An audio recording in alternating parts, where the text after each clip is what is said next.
Can you remember who you are?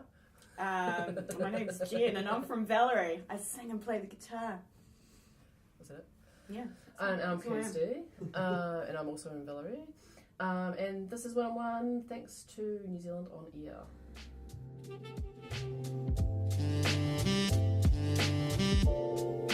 Is it my turn or yours? Oh, you can go. Okay.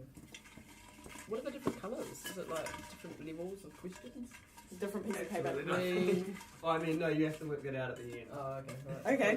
This is the green one. I'll order them while you're asking the question. Do you buy music, and why / why not? What was the last piece of music you bought? I hoped I wouldn't get that question because I don't buy music. I'm a horrible scab. I steal other people's music all the time. I always have. The last music I paid for. Ooh, wow, that's really tough. Oh gosh, it must have been like ages ago when Stick Magnetic was. Oh no, I didn't pay for that, did I? I just scabbed it. I don't know. I've got lots of friends who give me music, and it's really nice. So I can't even remember the last music I bought. What a jerk. It'll come back to you when you leave. What I actually bought something the other day. Yeah. On the internet. No, I didn't buy wall paint. I just listened to them on the internet for free. But I bought my friend Layla a do. I guess I just buy people's music that I know, local music and stuff like that. But my friend Layla, who lives in New York now, and I've known her for a long time, and she's just put out an album called Love Sells, and I bought it. It's beautiful. Yeah. She's quite amazing. Yeah, she's studying composition at Princeton in New York, and so she's a composer. So she's written for the New Zealand Symphony Orchestra, and she her music is just crazy rhythms and beats, and she played a gamelan, which is a Indonesian instrument, for quite some time. And so she comes from a really interesting place musically, and I like to support her. She's, not very mainstream, I guess. So you bought it because she's your friend? You kind of, yeah. I used to wonder about like bands that I liked, whether it was just because they were my friends and it was fun to see their personalities displayed on a stage or on an album, and get to like still hang out with them even though they're not around. Yeah, definitely. I've spent a lot of my life, like for a long period of time, I was really involved in just in local scenes, like in Melbourne, Dunedin as well. I lived in Dunedin and then I moved to Melbourne. All I listened to was local music, like go and see bands, and then I'd buy the CDs or just listen to them, or the local stuff.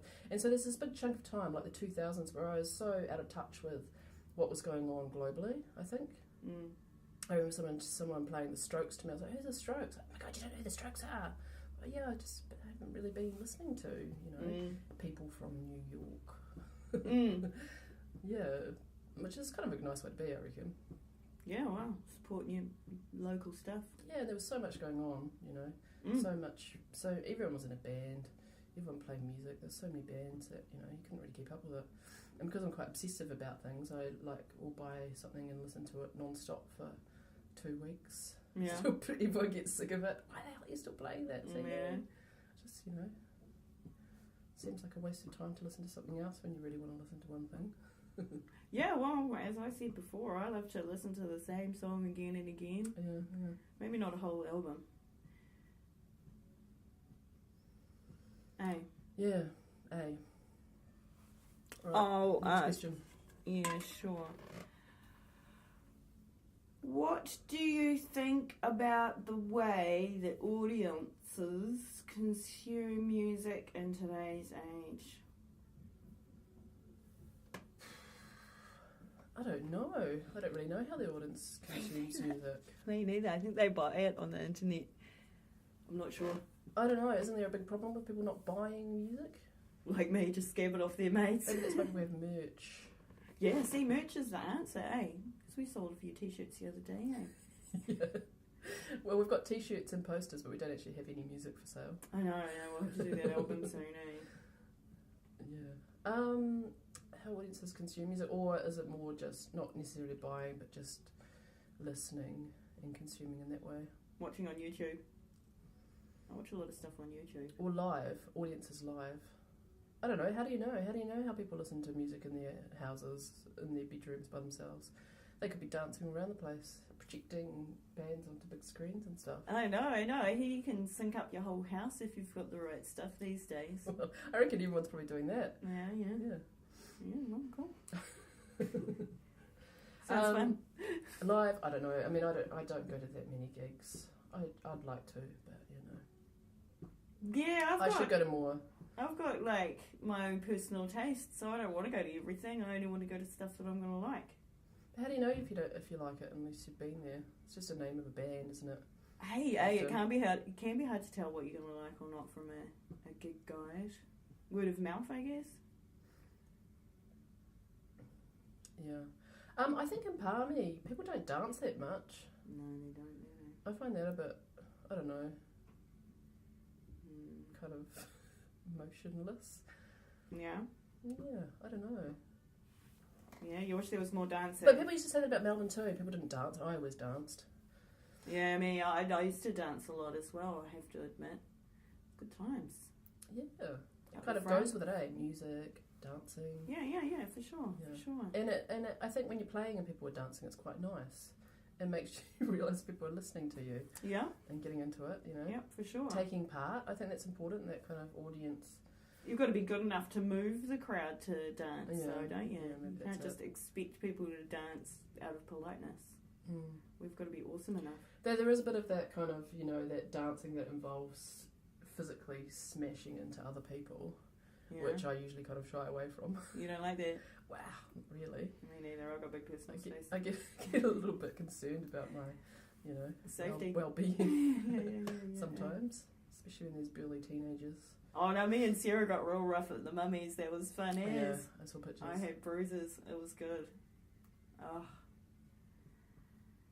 When you're in the mood. Yeah. When you're in, when it's worth bruising, Mm-hmm. for sure. Let's ask another one. Oh, who do you remember your first favourite band? What was so great about them? We talked about this earlier, didn't we? It's kind Yeah. of like going far back into my memory cells. Yeah, do you want me to go first then? Okay, you go first. Well, I guess my first favourite band, which I got all obsessed about and bought all their albums, would have been the Smashing Pumpkins. Oh, yeah.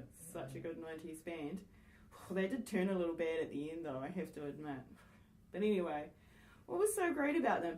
I guess they were just so totally crank full of teenage angst, just like me at the time. Mm-hmm. And their moaning and their jangling guitars, they were fabulous. I think their videos were pretty neat as well. Yeah. Big Adventures. Yeah, that one, that Great Today, times. where they go in the Ice cream ice truck. cream truck through painted fields. They were pretty cool. Yeah, I had a soft spot for Smashing Pumpkins too. Yeah, I went and saw them live down in Wellington. So did I. That was about when they turned bad for me, though. That Really? High Seas Iscariot. They lost me there. What was No, that Melancholy and Melancholy and Infinite Sadness. Sadness, Yeah, yeah, I think that's that's when I saw it at the Victor Town Hall? Arena. Yeah, or Town Hall was it? Yeah. I saw it. Was it the Town Hall? Oh, who Yeah, knows? we might have been at the same show. Yeah, but didn't even know yet. Oh, we should have hung. It would have been fun. Smashing Pumpkins. So, how about you? Oh, I was trying to think. I remember getting pretty obsessed with Alice in Chains actually. Yeah. Jar of Flies. I had it on tape. Played it a lot. They were kind of similarly drony. Right, it was I the think. time. Yeah, It was it the was. time. It was real drony music. It was kind of really new then for me, I guess. You know, that droniness, Yeah. angsty bits. The 90s, it was full of that kind of stuff. Probably Aye. still is now. Grunge. Grunge. Hole. I was really into Hole too, you know. and Yeah, Nirvana, no, but I always Hole kind of was felt cool. this affiliation with Hole just because, you know, Courtney Love was so cool. Yeah, wasn't she? Yeah, you know, all that kind of stuff. And the L7, remember them? Yeah. Yeah, they were pretty fun. Good old days. But, you know, it's different then, eh? It was kind of like you had the tape and you played it in the car. Yeah, When yeah. you could. Well, Wasn't everywhere. even in those days, I scared music off my friends. Like, my friend's brother had real cheer taste in music, so Yeah. she just scared Dump me tapes. mixtapes of, Yeah, of mixtapes. his stuff. I guess that's Yeah. going back to that question of how people consume music now. It's quite different from when we were youngsters. Maybe they have mixed sticks or something. I don't Yeah, know. I don't know. Does that happen? I don't know. I'm I not. don't know. You just go and steal stuff with your phone off somebody else's computer, maybe. Yeah, who knows? Maybe that's what I'd do if I knew how. What if I didn't shake my arms in frustration at technology? I know. Because things don't work properly. Oh. Things have got harder, it seems. Do you think, or we're just Maybe I'm just don't not get up to date with it, yeah. just not I've motivated? just given up trying to keep up to date. Yeah. Alright. Okay. This has been fun. Right now we've got more categories. What is your musical guilty pleasure? Why? I secretly love pop music.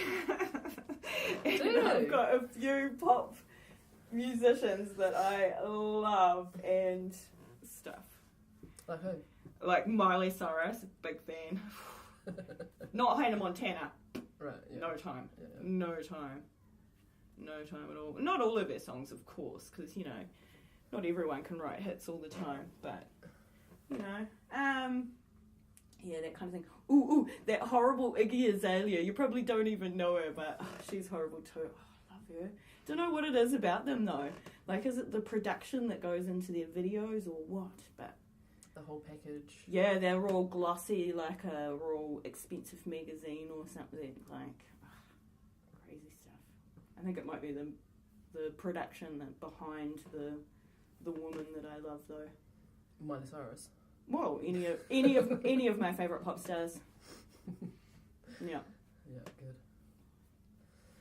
I don't know what my favourite guilty pleasure is. What don't you want to tell anyone?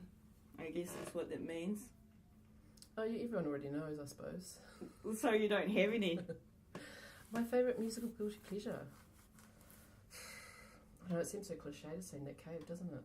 But it does seem Everyone knows about your love of Nick Cave, though. Everyone does know about my love of Nick Cave. Everyone's in love with Nick Cave, aren't they? I don't think everyone does love him as much as you do, by the way. Right. Yeah. That would have to be it. I mean, I've actually eased off the Nick Cave lately. I know. I've been Yeah. enjoying the Jimi Hendrix sprinkled in there. Yeah, I've got yeah. this real good album at home, a band of gypsies I should bring to band practice and play. Oh, the freaking thing don't work anymore, does it? Yeah, get a new one. It's really good. It's got this great song. With the power of soul, anything is possible.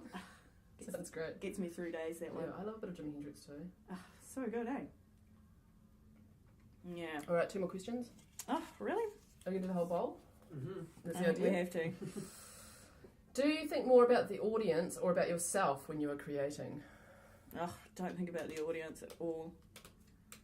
I think I only perform because you guys book gigs. Yeah, it's true. I wouldn't lie. Yeah, I mean, I think it's a natural thing, like, you know, that we've just been making these songs really for ourselves and then we just suddenly started playing. Yeah. I don't know how it started, actually. We got asked to play You the party. started booking gigs. Was it me? Probably. I think we did a Women's Day one, was Oh, pretty soon up, and that one at Messi. Yeah, that was pretty terrible. Oh, no, we don't fit in here, do we? Oh, well. Yeah, you just started booking gigs. Maybe Sarah to a degree as well. I don't think me and Joe do anything, though. We just, Come turn along. up and play. Oh, that one in Wellington, that was because you and Sarah played it. Oh, yeah. And I insisted on At that that party party. gig as well. Yeah. That was fun. That Wellington gig was fun too. Oh, so maybe I've got us the odd gig. We should play Wellington again. I know some people. Maybe I should try for once. Yeah, I don't know. Do I think about the audience when I'm creating? Maybe a little bit. Yeah? But I don't think it's a major drive. Yeah. Yeah, that was profound, wasn't it? I know. Full of profoundness. Yeah, sorry audience. Just like this question answering, we're not thinking about you. I'm going to cut that and put it at the start. The warning. Whatever you find funny, I'm sure it'll be great. So, how do you finish a song or get songs to the point of releasing or performing? Well, that's an interesting one, isn't it? Oh, do you think? Well, I just think that quite often in our band, everyone so really wants to play a song, and I'm still kind of like don't even know really how it goes. Oh, yeah, you never want to play them, and me and Sarah always are like, hey, let's do that new fine. one. And It's you're like all you like, just no, gotta not the new one, I hate that. How does play that it go? once, And and call it a it's like, don't even know it. sausage. And, damn, I hate that. I'm sorry for calling you song sausages. Yeah, it's all right. You haven't lately, so I should really forgive you. Yeah, it's just that one. No, there were heaps of sausages. I guess they get to a point where we're all happy with them and Kirsty stops complaining too much. I'm just forced into playing them, even though I don't even really know how They they were go. good though sometimes when we've just done it, when we've forced you into it. Like in the Groovilicious and we made you play Dark Moon. That was a real good Dark Moon, I thought. And then what happened to Dark Moon? Dark Moon's disappeared now. I think that's because somebody's changed it. So instead of finishing it, it's been trued with. So maybe songs always grow to a degree. And then they collapse. And sometimes it's the death of them. Yeah, I think there's this thing that happens, like, I don't know, going back to the comparison of being a painter as well, because I have this with painting where, like, things can be kind of really rough and ready and not finished, and then you have this idea that you want to finish them and you kind of work on things and finish it. As soon as you finish it, it's just gone. The magic is gone. The things are gone. It's like you kind of completing something to it's finished. And I think that does happen with music too. That there's something nice in the incompleteness. That kind of accidentalness. In fact, there's a whole painting movement about such things. Yeah. Yeah. So, I think it's the same with anything creative. There's something nice that happens when you actually abandon reason and just kind of, go with it. Sweet as done. Yeah. Cool. Wonder when we'll finish our album then. Release it. Dunno. We'll have to learn how people these days use get music, How do buy audiences engage music. with music? Well, we'll have to find out. This is a good question. We'll have to Google it. We'll just research for you, eh? Yeah. No, it's good. So we'll Google how people buy music these days, and then that's what we'll do with our album.